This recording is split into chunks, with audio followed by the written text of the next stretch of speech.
Criminosos estão trocando armas por computadores. O campo virtual se tornou um local pouco seguro para transações que envolvem valores. E os golpes também atingem com frequência a honra das pessoas. Quem está do outro lado da tela? Essa brecha da rede é a grande arma dos criminosos virtuais. Eles aproveitam o anonimato para aplicar golpes, difamar, exibir imagens pornográficas e fazer vítimas. É disparado o tipo de crime que mais cresce no Brasil. Esses crimes crescem em média cerca de 400% ao ano. Eles crescem em virtude até de que a facilidade na aquisição desses equipamentos tem facilitado para que os criminosos tenham acesso a essa tecnologia.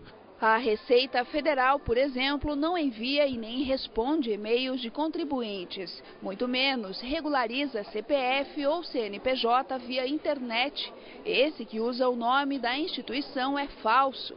A orientação é apagá-lo assim que receber. A única forma de comunicação da Receita com o contribuinte via computador, virtualmente, é para aquele contribuinte que tem a nossa certificação digital e acesso ao nosso sistema através do ECAC, que é um atendimento virtual.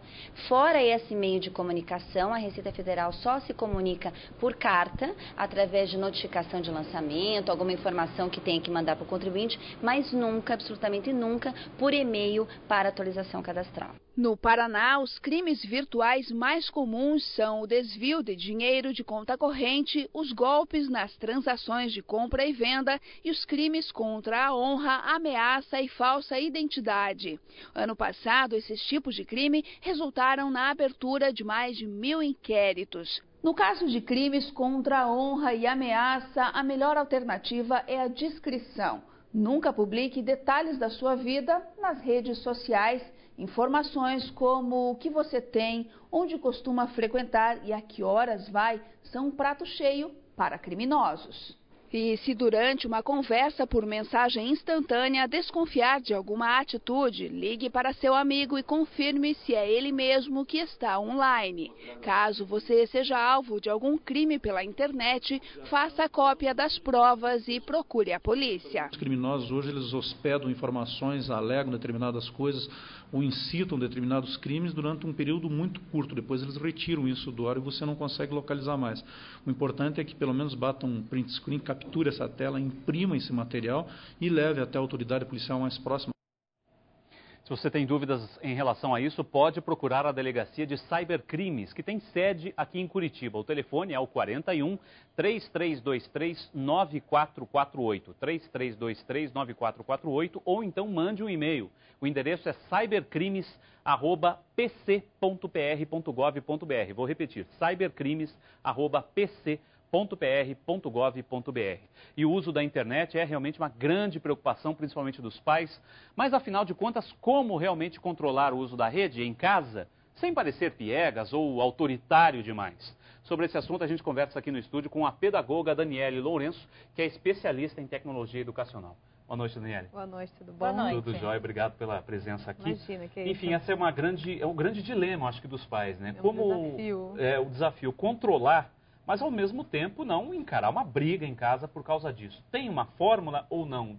É na base da conversa mesmo? Olha, se eu tivesse a receita mágica para esse dilema, acho que eu já estaria tão milionária quanto o Bill Gates, né? Cada família tem que encontrar a justa medida para isso, né? Mas o que eu posso estar colaborando com vocês com algumas dicas?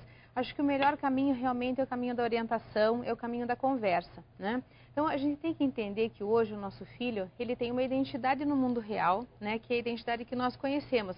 É aquele menino que vai para a escola, que tem o seu grupo de futebol, que frequenta o inglês, o judô, enfim, que você conhece os amigos.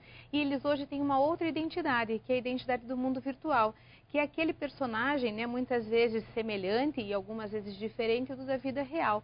Então, ele tem uma identidade, um perfil com quem ele frequenta as redes sociais, que são o Facebook, Orkut, Tumblr e tantas outras, né? E por que é importante que o pai se aproprie desse mundo, desse universo? para poder fazer as intervenções como hoje nós fazemos no mundo real, né? Não fale com estranhos. Se você achar que está sendo seguido na rua, entre numa loja, me ligue. Não aceite bebida de estranho, não aceite carona de estranho. Cuidado com a roupa que você vai sair. Então, todas essas intervenções que nós nos sentimos confiantes para dar para os nossos filhos no mundo real são importantes e super necessárias no mundo virtual também. E não tem outro jeito não, para a gente conseguir fazer isso, a gente tem que virar internauta, tem que falar o internetês, como eu brinco, né, que é essa linguagem da internet. E aí para os pais que dizem assim, ai Daniela, eu não sei nada de internet, o computador para mim é um monstro. Eu vou dizer para vocês, ó, o professor está dentro de casa, né? É o próprio filho que pode mostrar todo esse universo que é super bacana, é muito legal mesmo, né? A partir do momento que você realmente começa a navegar, você vai começar a entender por que que teu filho se dispõe a ficar horas e horas a fio, por que que é tão legal. É mais ou menos, né? como aprender a dirigir, né? A gente leva um tempo para aprender a Mas dirigir depois... e tudo mais. É mais ou menos uma comparação assim, esse mundo que todos vivemos, por mais que a pessoa esteja habituada, sempre tem novidades. A pessoa tem que aprender, inclusive, a se controlar, né? A controlar os próprios filhos. Então, é uma maneira assim, é mais uma maneira de você conhecer o teu filho e de você acompanhar esse mundo virtual, essa identidade virtual que toda criança, todo adolescente tem. Hoje eu não saberia dizer, dentro do meu núcleo de convivência e do trabalho que a gente realiza, de uma criança ou um adolescente que não tenha contato com a internet, com essas redes de relacionamento e todo esse mundo que a internet oferece, né? Agora, Daniela, existem programas de computador que os pais podem instalar nos computadores dos filhos até para monitorar o que eles estão fazendo. Você acha que isso é adequado, até porque tem a privacidade das crianças, deve avisar os filhos que está colocando ou não? Como que deve proceder em relação a isso, ao seu ver? Olha, essa pergunta ela é bem interessante, até porque eu gostaria de colocar uma situação. Eu acho que a gente deve respeitar a privacidade do filho até o momento em que a segurança dele estiver em risco, né? Então, realmente, em casos extremos, ou que você realmente não consiga, por meio do diálogo e da orientação, né, entender como é que seu filho está se comportando, ou até que você tem desconfiança de que ele não anda lá tomando atitudes muito bacanas, ele está sendo agressor no caso de bullying, ele está, de alguma forma, intimando uma pessoa, fez uma página lá no Orkut para atingir o seu professor, enfim, né? Existem N situações. Nesse caso, o recurso seria válido, né? Mas a gente tem que entender que ele é um recurso válido e limitado. Ele vai se restringir ao universo da sua casa. E a internet hoje ela pode ser acessada de qualquer lugar, inclusive do telefone celular, e hoje é um preço bem acessível, né? Então, que esses recursos de controle, eles são eficientes, mas eles são limitados. E eu ainda acredito na força da conversa, do diálogo e da construção disso juntos. Agora, antes da gente ver a próxima matéria, colocar, como a gente viu no comecinho do jornal, um exemplo de uma mãe que colocou um computador na sala e não deixar o computador isolado ali no quarto. Já é uma medida de segurança. Na verdade, a gente tem que entender que é necessário, até para você poder fazer uma intervenção, seja da internet ou sobre sexo, droga ou qualquer outro assunto com o teu filho, é necessário você ter convivência, ele tem que ter confiança, tem que ver você com olhos realmente, pô, meu pai é meu amigo, ele está querendo me ajudar, ele tem experiência de vida, ele quer o meu bem, né? Então, o computador no quarto, assim como hoje são redutos, né? O adolescente, a criança tem o computador, o videogame, o celular, o som, a TV, tudo no quarto e não existe essa convivência. Então, trazer o computador como um artefato comum na casa, você já mata dois coelhos com uma cajadada só, né? Você traz o teu filho para junto de você e você está dando aquela espiadinha, está vendo o que ele está fazendo, no sentido de orientação, controle e também de aprendizado. Perfeito. Agora só um minutinho. Tudo bem. Que a gente vai... E para que você não tenha dor de cabeça na hora de comprar produtos pela internet, alguns cuidados devem ser tomados. Um deles é procurar na própria rede informações sobre problemas com a empresa fornecedora do produto. Isso não é muito difícil, já que muitos consumidores colocam em blogs a opinião sobre sites, empresas e produtos. Cuidados simples na hora de comprar pela internet podem evitar que você, consumidor, se torne vítima de golpes e leve prejuízo. Sobre o assunto, eu converso com o advogado do Procon, Gustavo Godke. Gustavo, conte pra gente que cuidados o consumidor precisa tomar.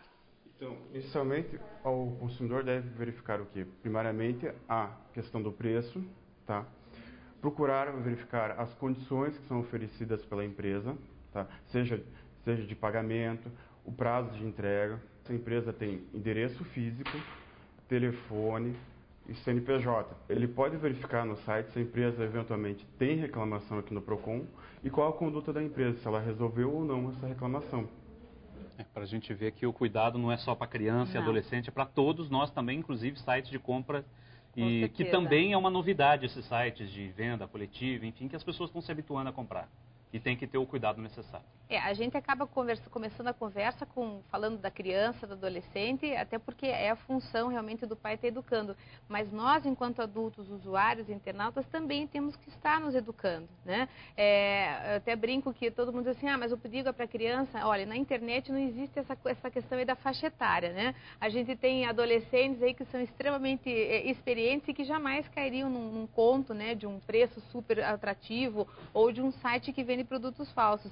E adultos que estão começando agora na internet, que, como a gente brinca, são verdadeiras Alices, ingênuos, né? Então, tudo que a gente coloca como orientação para criança e para adolescente, né, de estar se preservando as questões das orientações, verificando, validando as informações na rede, seja para uma pesquisa escolar ou para uma compra, aquisição, né, de um bem, de um produto, de um celular, enfim, seja lá o que for, são válidas tanto para o internauta mirim como para o internauta adulto, porque entrou na rede, essa questão da faixa etária cai por terra. Agora, o que colocar, por exemplo, nesses sites de relacionamento, tem muitas pessoas que colocam comunidades onde estudam, lugares que frequentam, fotos de lugares que já viajaram, do que estão querendo fazer. Isso não é adequado, né? Olha, é assim, é aquela história da receita mágica. Cada um tem que ter assim, a questão do bom senso, mas acho que uma forma bem bacana é você sentar e avaliar a sua própria página, o seu próprio perfil e também o perfil lá do seu filho, do seu adolescente, se você tiver essa faixa etária na sua casa, e olhar com olhos críticos. Essas imagens, essas fotos, essas informações podem me colocar em perigo no mundo real? Eu estou dando aí mole para bandido, estou dando pista, né? Estou dando sequência, onde eu estou, o que eu estou fazendo, qual que é o meu... por meio dessas fotos, dessas informações, alguém consegue descobrir qual que é o meu poder aquisitivo, onde eu estou trabalhando? Será que com o que eu coloquei eu sou localizado no mundo real? Então, a partir dessas perguntas que você pode fazer para você mesmo, você vai saber, puxa, essa foto não está legal, essa foto apareceu a placa do carro, aqui eu comento sobre o meu trabalho. Puxa, filho, aqui você está dizendo qual é o horário e o dia que você está frequentando a academia, né? Ou que você está indo para a natação. Então, fazer esse exercício até em conjunto, né? Ou com a sua esposa, ou com o seu filho, vai fazer com que você realmente desenvolva essa criticidade e que você utilize a internet da maneira mais prazerosa possível, sem que nada te coloque em risco. E adotar aquela postura paisagem, né? Que você não seja identificado no mundo real, também pode ser uma boa dica. Tá Perfeito. certo. Muito obrigada pela presença. Obrigado, Uma boa noite a todos. Boa noite. E você vai ver no próximo bloco do É Paraná, o salário mínimo regional é aprovado na Assembleia Legislativa. E ainda a história do padre que usa a linguagem de sinais para rezar a missa. Não sai daí, a gente volta em instantes.